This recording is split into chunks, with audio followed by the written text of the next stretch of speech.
my name is Nadine and welcome to Hop Along Studio. So in today's video, I wanted to show you my planner that is still a work in progress. So earlier this year, I figured out that I needed to create my own custom planner. Part of it was I was seeing a lot of planners and they were good, but they weren't exactly what I needed for my week. And I'm still trying to figure out as I go along for my goal setting, for my habits, what I need to be able to be effective in a week. So I actually started with creating my own book and seeing kind of where I wanted to go from there. So as I've been trying to figure out where to go, I came across this book at the library. It actually has all sorts of different planners and journals and ideas for how you can decorate them and things you can do to personalize them. And so this actually was a bit of a springboard for me for trying to figure out kind of what I wanted in a book. So to start with, this little tassel in front really has no particular use except that it was in that book and I really liked it. So I've actually added some jewelry making components, a key, and I just love the fact that it has so much ribbon. I love the textures and everything included in it. And so when I was looking for a planner or figuring out kind of what I wanted in a planner, I figured out pretty quickly that I needed something that had a certain amount of flexibility.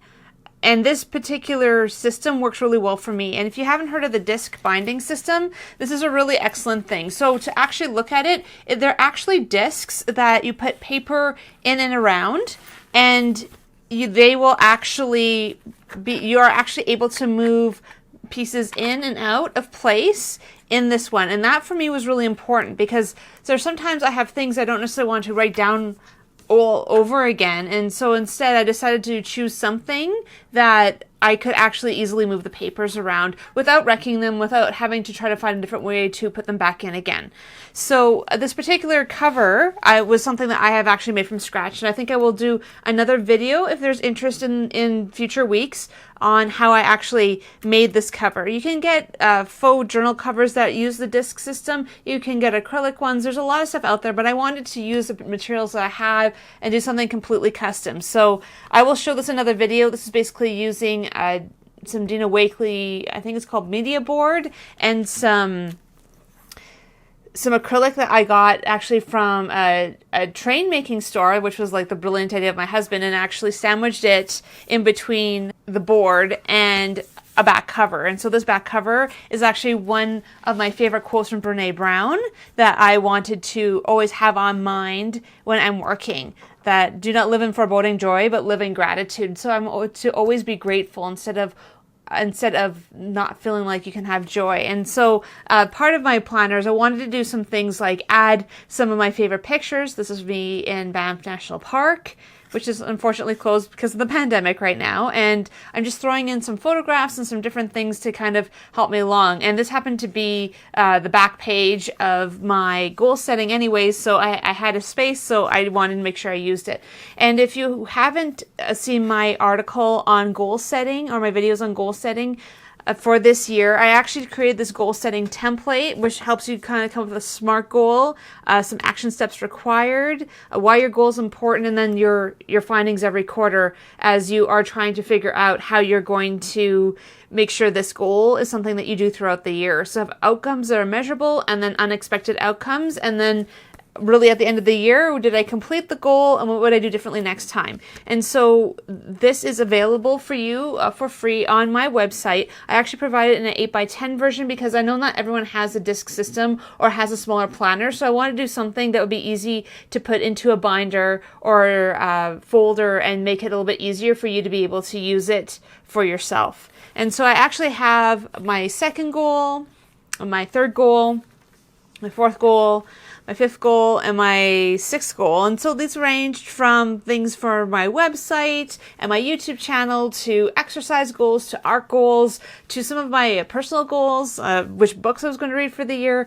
I have a fairly balanced set of goals for the year. And I always find that my vacation plan, I like seeing it all in one spread. This is something I used to do when I was working in the corporate world for just trying to figure out some of my important dates in my calendar because I had to worry about month end. So part of worry about month end is you had to really always keep track. Okay, this is my vacation time. This is how I'm going to make sure my month end gets done. This is how I'm going to make sure that things fall into place. And with my husband working as well, having this kind of format where you have your holidays in place, you have the days that you've taken actually already X'd off, then that kind of gives you an idea of where you want to plan your time off for the year. So for me, it's been a very helpful tool for managing vacation time and expectations.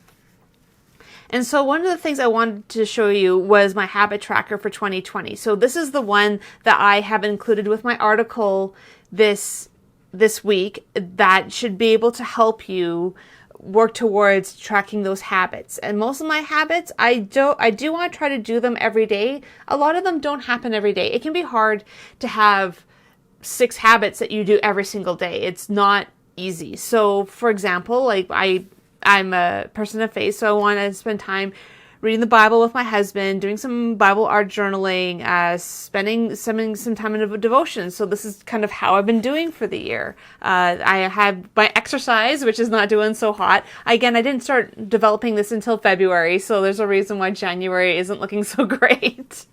And I have books that I want to read. I've also said I would have 3 creative sessions a week, which I've seen that at least in the month of March, I have more than surpassed that. So I've been really happy with how some of these goals have been going. And I had originally done these habit trackers in black and white, so I actually did add some marker to kind of fill in some of these spots. And as the year goes on, I think I'll throw some quotes in, do some doodling. I think my plan is for next year, I will do something that has a little bit more graphics on it or some more personal art on it just to jazz them up a bit. But for a basic habit tracker, it works really, really well. And so this is my tracking for my website content. And I've really tried where I can to take the weekends off just to make sure that I can try to have a bit of balance in my life with this.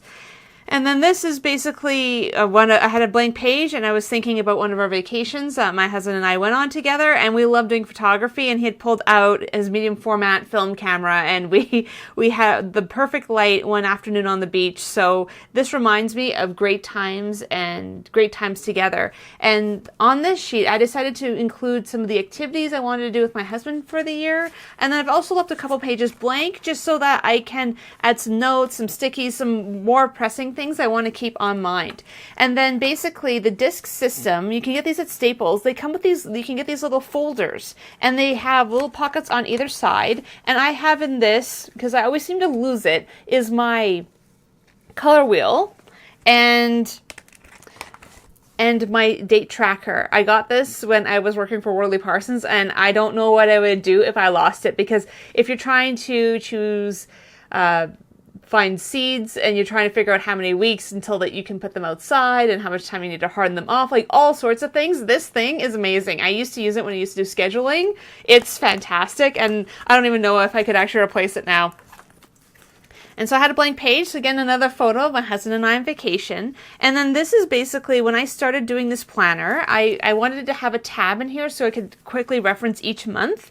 And I was trying to figure out what I wanted to do so I could track my calendar dates and things better. And so I thought, since I was halfway through the month, that I would just do a 2-week look ahead at kind of where I am. And basically I had some ideas of some of the things I had done a particular day. So this is done in a little bit more of a bullet journaling style, where every day you actually write down things that you have accomplished or things that you want to do. There's a whole system to it. It didn't seem intuitive for me, and I'm a little bit more of a visual person, but I decided, well, I'll give this a try and kind of see what this will end up looking like. So I also have my to-do list for my blog and my personal, and so it was actually pretty good for trying to keep track of what I had accomplished. And then I did it again for a second week, and I preferred something with, again, a little bit more structure, so I changed it from a more just writing page to having blocks. And again, this is all handwritten, at least for this point, as I'm continuing to refine what makes sense for me in a planner.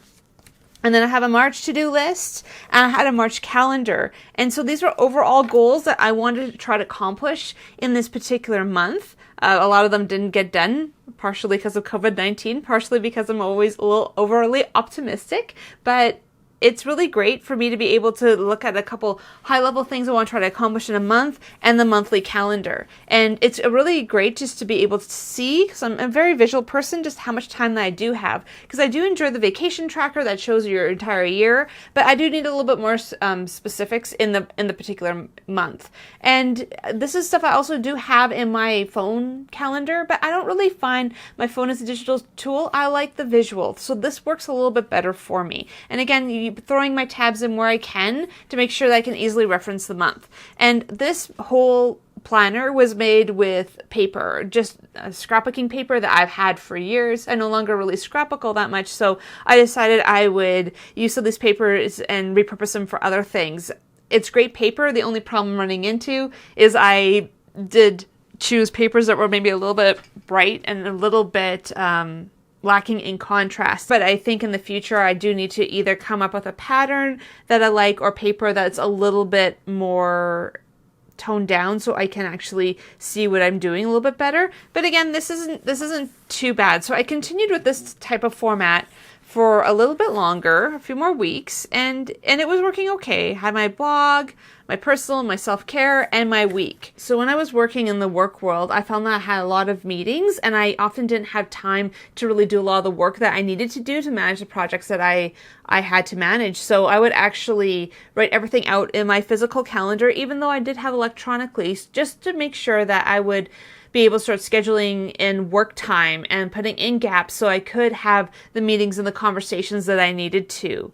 And then I finished it off usually in the evenings where I would have my evening stuff in there as well. And so I could try to manage both. But now that I am working from home and working on this website, my life has changed. So it's been not as easy to try to figure out, well, how does my days look? How does my schedule look? I'm not in a place where I can really schedule every hour on the day. I find my workflow's different. I find that it's often based off of, I have my moments of inspiration where I want to do art all day. And then I have other times where I spend 6 hours writing. But at the same time, if I have other things going on or something comes up, I need to have a more flexibility in my schedule to try to figure out how I want to make this work. So this one I actually have done in a way of trying to add a little bit more structure where I've put in some kind of blocks of time on what I would like to do. And then at the bottom, I actually have what I actually accomplished in the day. So anything that I actually managed to do, I've checked off. But then other things that I have accomplished above and beyond, you could call this the unexpected outcomes, I've also included, because I think it's really important that these planners are not things that punish us, but things that help us find a way to be more organized. And so now I've moved on to April, and then this is where I forgot to actually do my monthly calendar, and I've actually since then printed all my calendars till the end of the year, but I've kind of just moved on week to week from there. This time I did it a little bit different too. I wanted to have, again, that 5-day calendar, and this is what happens when you're not paying attention to which way your pages go in and you write stuff upside down. And basically, this was my to-do list. I decided I would have my calendar and then have my to-do list in the middle. And I would have it on a smaller piece of paper. And that, for me, I thought would work a little bit better instead of having 3 or 4 pages for a week. Instead, you have the 2-page layout and then you have your list in the center for what you need to accomplish. And yeah, I also did that, the same thing again for this second week. And then this particular week, I don't have a section in here. I actually had I think what you'd really call a really off week. And so a lot of my to-do list for the week, I did not accomplish. And it just, some things kind of got out of control. And that's okay. So what I did is I just took the sheet out and moved it on to the next week. And that's the beauty of having a calendar that looks like this with what you plan, and then having your to-dos in the center, where if your to-dos in the center do not happen when you want them to, you can just move them to the next week. And you'll notice a lot of these ones on either where I am in a particular week or somewhere I want to be able to quickly flip through, I do have all my little clips on the corners. So this is my current week, and so I have what I had planned to do, and then I have 2 lists in the center. I have my blog development list, which is things that are kind of ongoing for my website and for YouTube, and they're bigger goals. They're not ones I'm going to get done in a week, but I do want to keep track of the more the higher priority ones for now. And then I actually also have my weekly to-do list, which has things on either side. And again, this one, as I need it, I will pull it out and I will move it to the next week. And then as I continue to check things off, and then when this is complete, then I will do another short list. And this way, I'm finding that this is working a little bit better for me to stay organized. And so one of the little projects in that book I had showed was basically taking paper clips and adding ribbon to them. And I actually thought it was really quite cute. So I had some fun little airplanes. So I added that there. And it's a great way of just adding a little bit of personalization to your own things. And so I have more paper in here. I now actually have all of my monthly calendars for the rest of the year here, and I've just used the Pac-Man guide to just the paperclip to just hold them in place, and then that way I have them available to me when I need them. And this is another thing you can get from Staples as part of the disc system. They're already actually punched with the little holes in them. Are these little folders with little zippers on them. So I have in here, happened to have an orchid that had dried, and I actually have a bunch of extra paper clips in here, different styles, and then that way I always have them on me when I need them. And then I had a bunch of random stickies that I still need to deal with. I just threw them all in here. So instead of having random stickies around my room stressing me out, instead they're all in one place and I can deal with them when I need to. And then basically this whole next section has to do with my blogging. I wanted to have a section where I could do some brainstorming and some ideas and try to come up with some things for my blog and where I want to go with it. And then basically after that is just basically a whole whack of blank paper. Some of it's white, some of it's patterned. I will use it in different ways in my planner. And so this is the beauty of this book. It's not just a planner. A planner for me is great, but it needs to be able to have a few other uses to it. So by having things that I can throw a few pictures in. I can throw in some plans for my website. I can have my to-do list. I can have my habit tracking. I can have my goal setting. And if you'll notice, all my goal settings right at the front. That's the whole point. It's to put it on my mind every single day as I flip through this thing to make sure that I have what I need to be successful. And so these are little pieces of paper that will be my to-do list. Again, I have another one of those pockets. This has little pieces of paper with little quotes that I'll just throw into my book whenever there's extra space. I have some extra photos. And I love this quote as well. No one ever drifted to a destination they would have chosen. And I believe this one was done by Craig Groeschel. And I thought it was amazing because it's the idea of you're in a boat, and if you're without oars, you never drift to where you want to be. You drift to somewhere you don't want to be. And so the idea that through planning, through inspiration, we can end up in the place where we really want to be at the end of the day. And so that's my flip through. Again, at some point I'm going to show you how to use the disc system a little bit more in detail, but for now I just wanted to give you a quick flip through of what I'm doing.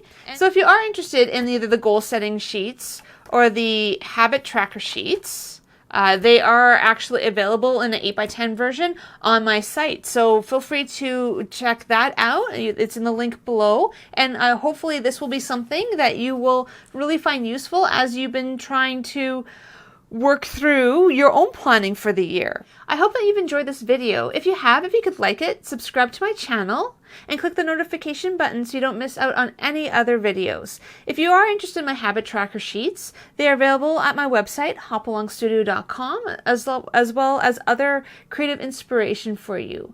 I hope that you have a really great week, and I will see you next time.